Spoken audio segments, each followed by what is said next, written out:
प्रकृति कब क्या खेल देखा जाए किसको, कोई नहीं जानता। इसी तरह मेरे साथ कई बार कई घटनाएं हुई हैं। मैं पहली घटना एक आप लोगों से शेयर करना चाहती हूँ। हेलो, मेरा नाम अनन्या है। मैं आपसे एक स्टोरी शेयर करना चाहती हूँ। एक बार की बात है, मैं अपने मामा के घर चली गई थी। मेरे पापा और मम्मी दोनों ही जॉब करते हैं। मेरा छोटा भाई हमेशा दादी के घर चले जाता है, इसीलिए मैं अकेली ही घर पे रह जाती हूँ। मुझे दादी के घर में जाना बिल्कुल पसंद नहीं। मेरा छोटा भाई मुझसे काफ़ी छोटा है।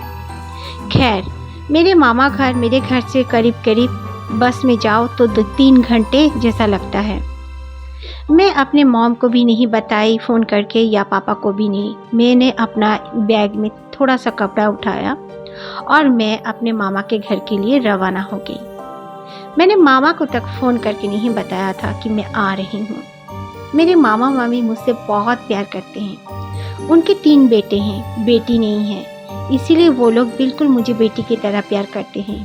और यहाँ तक कि मामी ने तो मेरी मम्मी से मुझे मांगा भी था कि मुझे इसे दे दे, लेकिन मेरी मम्मी ने कुछ कहा नहीं, क्योंकि मैं उनके ऐसे में भी एक ही बेटी काफ़ी साल तक थी। उसके बाद जाके मेरा भाई हुआ। मैं बस में बैठी और बैठने के बाद बस स्टार्ट हो गई। तब दोपहर के 2 बज रहे थे। मैं तब भी किसी को फ़ोन करके नहीं बताई। करीब करीब 1 घंटा बस चलने के बाद बादल होने लगे आसमान में, एकदम काले घने बादल, और तूफान जैसा हवा भी होने लगा। मुझे बहुत मज़ा आ रहा था। मैं गांव जैसे रास्ते में चली जा रही थी बस में बैठ के। फिर बस एक जगह में रुकी जहाँ पे काफ़ी भीड़ थी, और वहाँ पर मैंने देखा एक लड़की का एक्सीडेंट हो गया था। और वो लड़की का चेहरा बिल्कुल बिगड़ चुका था। उसका चेहरा ठीक से नहीं नज़र आ रहा था। मैंने उसे एक बार देखा, फिर मैं मुंह घुमाकर बैठ गई। बस धीरे धीरे गई।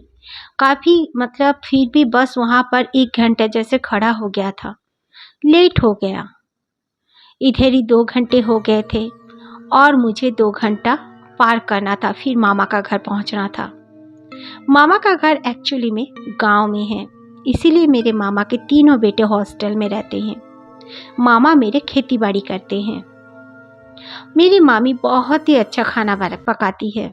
माँ के हाथों का खाना खाने का तो नसीब ही नहीं होता है, लेकिन वहाँ पर जाके मामी के हाथों का खाना खाकर क्या ही बात है।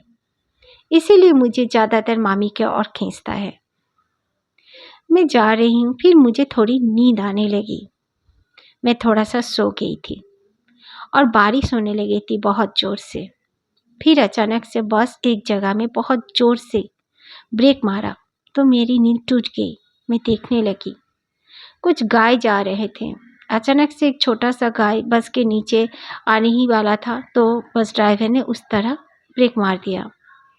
सब कुछ जान गए। फिर सब बैठ गए। बैठ के फिर चलने लगी कि बस। जाते जाते फिर बोलने लगे बस ड्राइवर कि इससे आगे बस नहीं जाएगी। तब मैं बहुत परेशान हो गई कि अगर बस ना गई तो मैं क्या करूं। तो खैर, सब कोई उतर गए और अपने अपने मंजिल पे जाने लगे।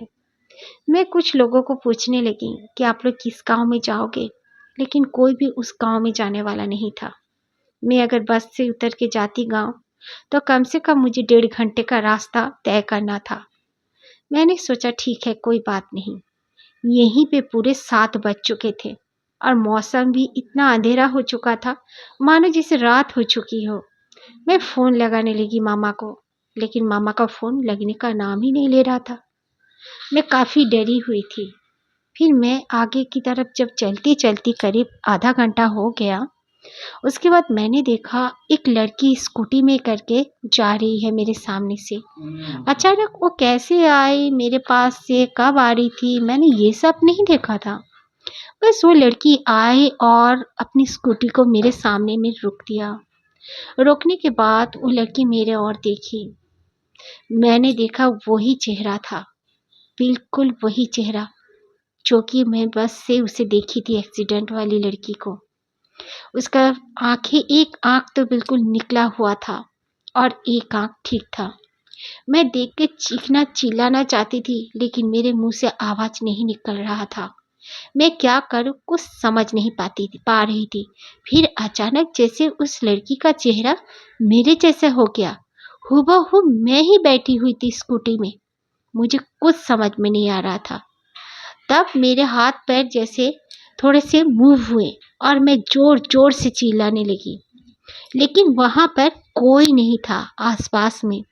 मैं क्या करूं कुछ भी नहीं पता चल रहा था। फिर मैं सोची कि आज मेरा अंत आ चुका है, इसीलिए ऐसे मैंने किया। मेरा ही कसूर है। मैं आंखें बंद करके अपना कसूर सब कुछ सोचने लगी। मुझे अपनी मम्मी पापा सब याद आने लगे। मुझे समझ में नहीं आ रहा था मैं क्या करूं ना करूं। फिर अचानक से दूसरी तरफ से कोई गाड़ी वाला आ रहा था बाइक में। उसका लाइट पड़ते ही मैंने आंखें खोली तो देखा कि वो लड़की गायब थी। मेरे आसपास कोई भी नहीं था और सामने से वो बाइक वाला आ रहा है। बाइक में एक औरत बैठी थी अपने एक बच्चे को लेके और वो आदमी चला रहा था।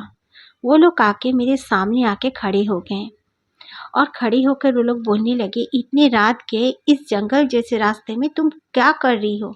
और तुम तो बिल्कुल अच्छे घराने से लग रही हो, भाग कर आई हो क्या? मैं लेकिन कुछ जवाब नहीं दे पा रही थी, बस मैं रोए जा रही थी। तब उन लोगों ने मुझे कहा कि चिंता मत करो, आओ हमारे साथ बैठ जाओ। उन लोगों ने अपने बेटी को पेट्रोल जहाँ डलता है वहाँ पर बैठा दिया। उस आदमी ने बच्चे को लेकर और मुझे पीछे बैठा दिया। फिर मुझे पूछा कि कहाँ जाना है। मैंने बताया मुझे मामा के घर ले गए। मामा के घर जाकर मैं बहुत टाइम तक कुछ नहीं बोल पा रही थी। फिर मामा ने मुझे बहुत हौसला दिया, पानी वानी पिलाया। उन लोगों को भी हमारे घर पर बिठाया गया था। वो लोग को मेरे मामा बहुत थैंक यू बोले और कहा कि आप लोगों को आज रात यहीं पे रहना होगा। उन लोगों ने कहा ठीक है। फिर एक कमरे में उन लोगों का व्यवस्था कर दिया गया। मैंने मामा मम्मी को सारी बातें बताई। मामा ने तुरंत माँ को फ़ोन लगाया, लेकिन फ़ोन लगा ही नहीं। फिर सुबह हुई। सुबह होकर मेरी माँ वहाँ से निकल आई थी, घर से निकल आई थी बाय रोड, और सुबह ही सुबह पहुँच गई। और मामी पहुँच के मेरी मॉम पहुँच के मुझे बहुत डांटने लगी, बट मामा की वजह से मॉम ज़्यादा नहीं डांट पाई। मैं आज भी नहीं सोच पाती हूँ कि मेरे साथ ऐसे क्यों हुआ। मैंने तो किसी का कुछ नहीं बिगाड़ा था। उस रात मेरे साथ ऐसे नहीं होना चाहिए था। खैर, शायद मेरा ही कसूर था। ये प्रकृति का ही कोई मेरे साथ मजाक था। जो मैं एक जिद्दी टाइप की लड़की हूँ, मेरा ही सबक था। Thank you friends. अगर आप लोगों को मेरे चैनल की स्टोरीज अच्छी लगे तो लाइक शेयर सब्सक्राइब जरूर से जरूर करना, और हाँ, बेल आइकन बटन भी प्रेस कर देना।